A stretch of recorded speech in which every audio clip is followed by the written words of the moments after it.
இன்னைக்கு சம்பள நாள், ரொம்ப கடன் பிரச்சனை. எவ்வளோ தர போறாங்கன்னு தெரியலையே. என்னப்பா நீ சம்பள நாள் சாயந்தரம் போலாமா? ஏகப்பட்ட கடன் பிரச்சனை இருக்குதியா, அந்த ஆளு எவ்வளோ தருவான்னு தெரியல. அட யாரா இவன் பிரிச்சு இல்லாம யாரா இருக்காங்க? நீ வீட்லயே இருக்கிற, உனக்கு என்ன பிரச்சனை இருக்குது? வேலைக்கு சோறு துணி கிடக்குற, போடுறாங்க வீட்டுல. சரி அதெல்லாம் விடு, நான் சைடிஸ் நான் பாத்துக்கிறேன், மெயின் டிஷ்ல நீ பாத்துக்கோ. என்னது அந்த ஊருக்கா போயிட்டு போடா. சரி சரி நான் மூலையில தான் உக்காந்து இருப்பேன், சாயந்தரம் பாத்துக்கலாம். 1000 பிரச்சனை இருக்குது, இவன் வேற மனுஷன் மாத்தி விட்டுறானே. ஆனா அந்த கம்பெனில வேலைக்கு ஆள் எடுக்கிறாங்கண்ணா.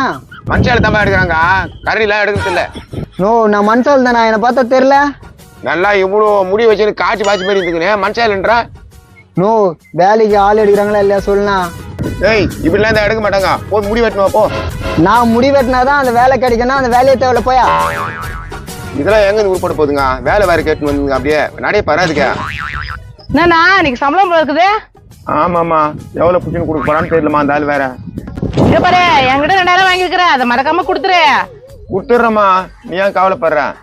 உன் வேலை தானே ஈஸியான வேலை. என்ன பாரு பெருக்கின்னு சமைச்சின்னு இருக்கிற, நீ ஜாலியா உட்காந்துருக்க சேர்ல. ஏமா ஒன்னா நீ வந்து உட்காந்துக்கா, நான் அந்த வேலைக்கு நான் போயிடுறேன். ஏன் இப்படி அநியாயத்துக்கு போங்கிற? மனசுல பட்ட சொன்ன, ஏன் அப்படி கோச்சிக்கிறிய? உனக்கு மட்டும் என்ன குறை? கம்பெனில மீற சோறலாம் துணி இந்த ஆளாட்டுங்கிற, நான் எதனா கேட்டனா? உனக்கு ரொம்ப கொழுப்பு தானே. சரி சாயங்காலம் சம்பளத்தை கொடுத்துரு. ஆமா, நான் தான் கொழுப்புல நிறைய சோறு துண்றேன், போமா.